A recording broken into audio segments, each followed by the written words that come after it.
हैं types of solution की, यानी सॉल्यूशन कितने टाइप की होती है। तो बेटा फिजिकल स्टेट्स कितनी होती है आपकी, बेसिकली होती तो 5 है। नॉर्मली हम किनको ध्यान देते हैं, 3 फिजिकल स्टेट्स होती हैं, सॉलिड, लिक्विड और गैस। उन्हीं के बेसिस पे हमने कैटेगराइज किया है। तो सॉल्यूशन टोटली हमारे कितने टाइप के हो गए आपके 3 टाइप के, और उनके 3 टाइप से टोटली कितने हुए 9 टाइप के, जैसे gaseous solution, liquid solution and solid solution. अब बात करते हैं गैसियस सॉल्यूशन क्या होती है। तो देखिए टाइप्स ऑफ सॉल्यूशन, यहाँ पे सॉल्यूट, सॉल्वेंट और उसके कॉमन एग्जांपल्स का एक टेबल आपके सामने बना हुआ है। इसे हम समझते हैं कि सॉल्यूशन के टाइप्स को। तो पहले हम पहली कैटेगरी किसको हम डिस्कस करेंगे, गैसियस सॉल्यूशन की। तो गैसियस सॉल्यूशन में क्या होती है, हमेशा सॉल्वेंट का काम कौन करेगी बेटा, गैस करेगी। हमने बताया था कि भाई सॉल्यूशन की जो फिजिकल स्टेट को डिसाइड करता है वो कौन डिसाइड करता है, आपका सॉल्वेंट डिसाइड करता है। तो सॉल्वेंट डिसाइड करेगा, इसलिए गैसियस सॉल्यूशन होगा उसके अंदर हमेशा आपका जो सॉल्वेंट होगा वो गैस ही होगी। तो फर्स्ट जब सॉल्वेंट आपकी क्या हो, गैस हो, और सॉल्यूट क्या हो, भी गैस हो, तो उनके बहुत सारे कॉमन एग्जांपल्स हैं जो अपने एटमॉस्फेयर में काफी ज्यादा गैसेस डिसॉल्व होती हैं, वो उन्हीं के एग्जांपल, जैसे mixture of O2 and N2। अब हम बात करते हैं सॉल्वेंट, सॉल्यूट का काम कौन करे, लिक्विड, और सॉल्वेंट का काम करे कौन, आपका गैस। तो क्लोरोफॉर्म मिक्स विद N2, यानी क्लोरोफॉर्म को जब N2 में डिसॉल्व किया जाता है तो किस टाइप का सॉल्यूशन बनता है, गैसियस सॉल्यूशन। और उसमें जो क्लोरोफॉर्म होती है वो लिक्विड फेज में होती है, लिक्विड स्टेट में होती है, और N2 आपकी गैसियस स्टेट में होती है। और बात करते हैं सॉलिड की। सॉल्यूट का अगर आपका सॉलिड हो और सॉल्वेंट आपकी क्या हो, गैस हो, तो जो कैम्फर है N2, जैसे कपूर को जब नाइट्रोजन में डिसॉल्व किया जाता है तो जो सॉल्यूशन बनता है वो गैसियस सॉल्यूशन ही रहेगा। ठीक है, अब हम बात करते हैं लिक्विड सॉल्यूशन की। तो लिक्विड सॉल्यूशन में आप बात करते हैं तो लिक्विड सॉल्यूशन में सॉल्वेंट हमेशा लिक्विड ही रहेगा। चेंज कौन सा होगा, गैस, लिक्विड और सॉलिड, यानी सॉल्यूट ही हमेशा चेंज होता रहता है। तो अगर आपका सॉल्यूट कैसा हो, आपका गैस हो, तो सॉल्यूशन कैसा बनेगा, gas mix dissolve, oxygen dissolve in water, यानी ऑक्सीजन जो वाटर के अंदर हमेशा ऑक्सीजन क्या होती है, डिसॉल्व होती है। तो वो एग्जांपल किसका हुआ, लिक्विड सॉल्यूशन का, जिसमें सॉल्यूट का काम कौन करेगा, आपका गैस करेगी। अब हम बात करते हैं लिक्विड टाइप। तो भाई एथेनॉल है, एथेनॉल डिसॉल्व इन वाटर, या methyl alcohol dissolve in water, या कोई भी मिक्सचर जो वाटर के अंदर डिसॉल्व हो जाए लिक्विड फेज के अंदर, लिक्विड स्टेट में, तो वो किसका एग्जांपल होगा, आपका लिक्विड सॉल्यूशन का। अब हम बात करते हैं सॉलिड में। अगर आपका सॉल्यूट क्या हो, आपका सॉल्यूट सॉलिड हो और जो आपका सॉल्वेंट लिक्विड हो, तो उसका एग्जांपल होता है आपका ग्लूकोज डिसॉल्व इन वाटर, या शुगर डिसॉल्व इन वाटर, या इसके कॉमन एग्जांपल्स बहुत सारे एग्जांपल्स मिलते हैं, जैसे कि सॉल्ट डिसॉल्व इन वाटर। अब हम बात करते हैं सॉलिड सॉल्यूशंस की बात करते हैं। तो सॉलिड में हमेशा याद रखिएगा कि जो सॉल्यूशन होगा, जिस टाइप का सॉल्यूशन होगा, इसका मतलब ये हुआ कि सॉल्यूट जो आपका होगा वो डिफरेंट होंगे, बट सॉल्वेंट हमेशा फिक्स रहेगा। जैसे सॉलिड सॉल्यूशन होगा तो हमेशा सॉलिड ही आपका एज अ सॉल्वेंट यूज किया जाएगा। अब जैसे सॉलिड, अब एग्जांपल है कि भाई सॉल्वेंट जो है आपका सॉलिड है और सॉल्यूट आपका गैस है, तो क्या होगा, जो H2 गैस होती है वो प्लेटिनम या पैरिडियम पे क्या हो जाती है, इस पे एडसॉर्ब हो जाती है। तो ये इसका एग्जांपल हुआ। अब बात करते हैं सॉलिड सॉल्यूशन की। अगर सॉलिड आपका सॉल्वेंट है, लिक्विड आपका क्या है, सॉल्यूट है, तो इसके बहुत सारे एग्जांपल्स हैं। जो आपका अमलगम होता है, अमलगम का मतलब ये हुआ कि जो आपकी मरकरी होती है, मरकरी को किसी भी मेटल के साथ, जब आप मरकरी चूंकि लिक्विड फेज में होती है और मेटल्स आपकी सॉलिड्स होती हैं, तो क्या करते हैं कि इनके साथ कोई भी मिक्सचर जो मेटल का बनेगा उसको क्या बोलते हैं, अमलगम। जैसे कि हमने लिखा हुआ है यहाँ पे मरकरी इन विद सोडियम। अब हम बात करते हैं सॉलिड की। अगर सॉलिड को सॉलिड के अंदर डिसॉल्व किया जाए, इसका मतलब कॉपर डिसॉल्व इन गोल्ड। ये किस टाइप का सॉल्यूशन होगा, आपका सॉलिड इनटू सॉलिड टाइप। तो हम बात करने वाले हैं कॉन्सेंट्रेशन टर्म्स की बात करते हैं, सांद्रता प्रदर्शित करने की विधि, यानी विलयन की सांद्रता को हम कैसे क्या करते हैं, निकालते हैं, इन सब चीजों को हम अब इसमें डिस्कस करेंगे। तो भाई हेडिंग क्या है आपकी, आपके ऊपर दिख रहा है कि भाई expression concentration of a solution. तो बात करते हैं कॉन्सेंट्रेशन का मतलब क्या हुआ, कि सांद्रता आखिरकार होती क्या है। तो सॉल्यूट का जो अमाउंट सॉल्यूशन के अंदर या सॉल्वेंट के अंदर जो प्रेजेंट होता है, उसी के परसेंटेज को या उसके परसेंट वैल्यू को ही हम क्या बोलते हैं, आपका कॉन्सेंट्रेशन बोलते हैं आपका सॉल्यूशन। यानी विलय की वह मात्रा जो विलयन अथवा विलायक में घुली होती है, उसी को क्या कहते हैं, हम सांद्रता कहते हैं। तो अब बहुत सारे मेथड्स हैं जो कि सांद्रता को क्या करती है, प्रदर्शित करती हैं। तो हम पहले मेथड को डिस्कस करेंगे, परसेंटेज बाय मास यानी द्रव्यमान प्रतिशतता। तो ये आखिरकार द्रव्यमान प्रतिशतता होती क्या है, तो विलेय की वह मात्रा यानी विलेय की वह मात्रा जो विलायक या विलयन के अंदर घुली होती है उसको क्या कहते हैं आप, हम क्या कहते हैं, परसेंटेज बाय मास। इसे हम कैसे रिप्रेजेंट करते हैं, वेट बाय वेट से, वेट बाय वेट। फॉर्मूला क्या होगा आपका, तो बात करते हैं किसी की भी परसेंटेज वैल्यू निकालनी होती है, परसेंटेज बाय मास कैलकुलेट करना होता है, तो होता है mass of component upon total mass of solution into 100। अब ये आपका फॉर्मूला है, ठीक है। अब इसका मतलब जैसे समझते, जैसे लिखा हुआ है आपका सॉल्यूशन है, आपका सॉल्यूशन किससे मिलकर बनता है बेटा, सॉल्यूट प्लस सॉल्वेंट। अब हम बात करते हैं सॉल्यूट प्लस सॉल्वेंट की, तो जैसे लिखा 100% सॉल्यूशन है, तो 20% आपका सॉल्यूट है प्लस 80% आपका।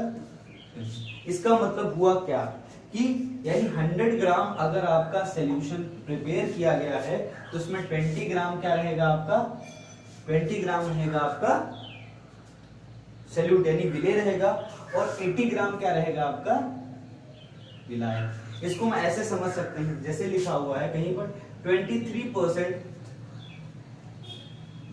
Weight by weight H2SO4। अब इसका अर्थ क्या हुआ, अर्थ समझते हैं। इसका अर्थ यह है कि 23 ग्राम H2SO4 को 100 ग्राम विलयन में घोला गया है। इसका मतलब ये हुआ कि 23 ग्राम H2SO4 को 100 ग्राम सॉल्यूशन के अंदर क्या किया गया है, आपका डिसॉल्व किया गया है। 100 ग्राम सॉल्यूशन के अंदर क्या किया गया है, बेटा डिसॉल्व किया गया है।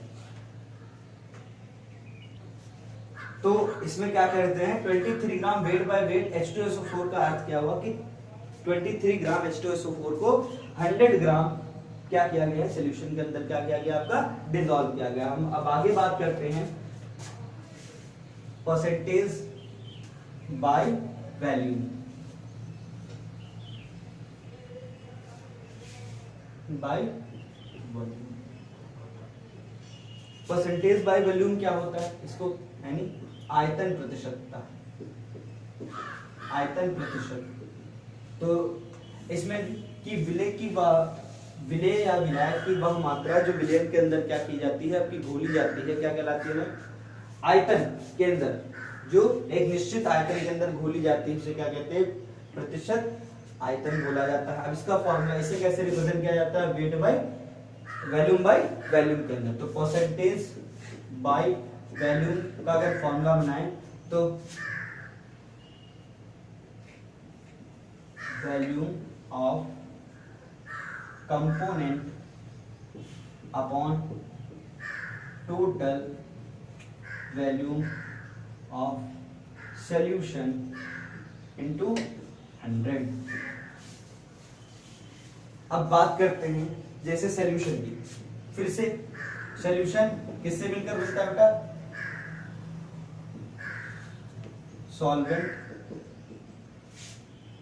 सॉल्वेंट प्लस सॉल्यूट से। अब हम बात करेंगे 100%, इसका मतलब अगर ये समझिए 75% ये परसेंट है, 25% ये। तो अब हम इस अगर लिखा हुआ है कि वेट वॉल्यूम बाय वॉल्यूम, तो इसका मतलब क्या हुआ, ध्यान समझना कि 100 ml में 75 ml आपका क्या है, सॉल्वेंट है, और 25 ml आपका क्या है, आपका सॉल्यूट है। यानी अगर आपका विलयन 100 ml है तो उसमें 75 ml क्या होगा, आपका 75 ml विलायक होगा, और 25 ml क्या होगा, आपका विलेय होगा। अब हम जैसे कि बात करते हैं, तीसरा कंसंट्रेशन टर्म आता है परसेंटेज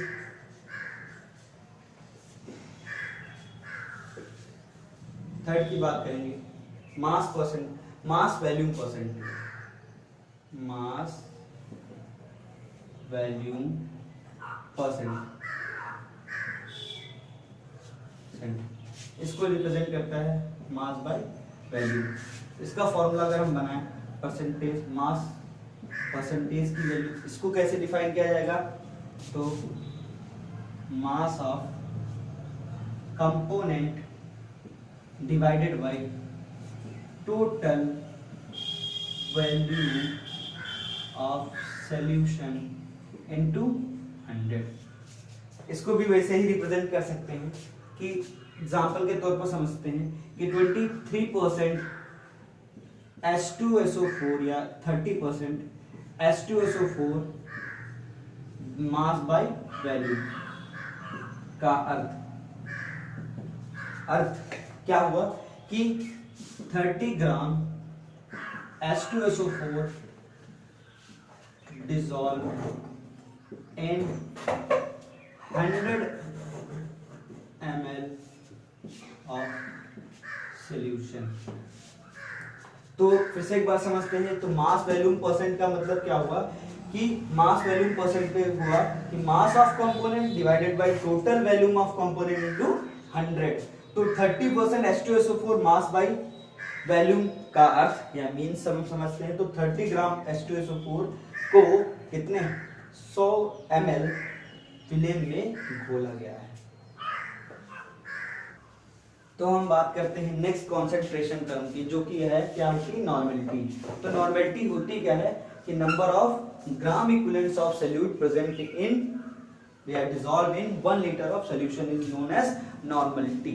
नॉर्मेलिटी यानी हिंदी में बोलते हैं नॉर्मलता, यानी विलेय के ग्राम तुल्यांकों की वह संख्या जो विलयन के 1 लीटर में घुली हो, उसे क्या कहते हैं हम, उसे हम कहते हैं नॉर्मलता।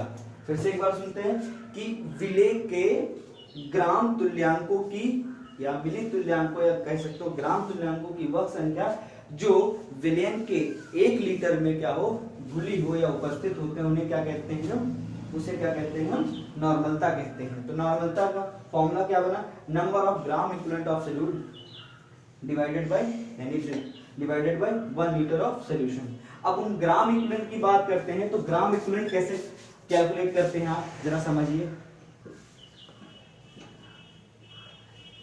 तो ग्राम इक्विवेलेंट होता है weight upon equivalent weight. Formula क्या होता है, ग्राम इक्विवेलेंट कैसे निकाला जाता है, weight of solute divided by equivalent weight of solute. अब इक्विवेलेंट वेट कैसे निकालते हैं, इक्विवेलेंट वेट निकालने का तरीका होता है, इक्विवेलेंट वेट निकाला जाता है आपका mass of solute divided by n factor. अब n फैक्टर जो है, अब में n फैक्टर की जगह पर बहुत सारी चीजें आ सकती हैं, ऑक्सीडेशन स्टेट आ सकता है, वैलेंसी आ सकती है, ये सब चीजें ऑक्सीडेशन स्टेट काफी ज्यादा चीजें आती है।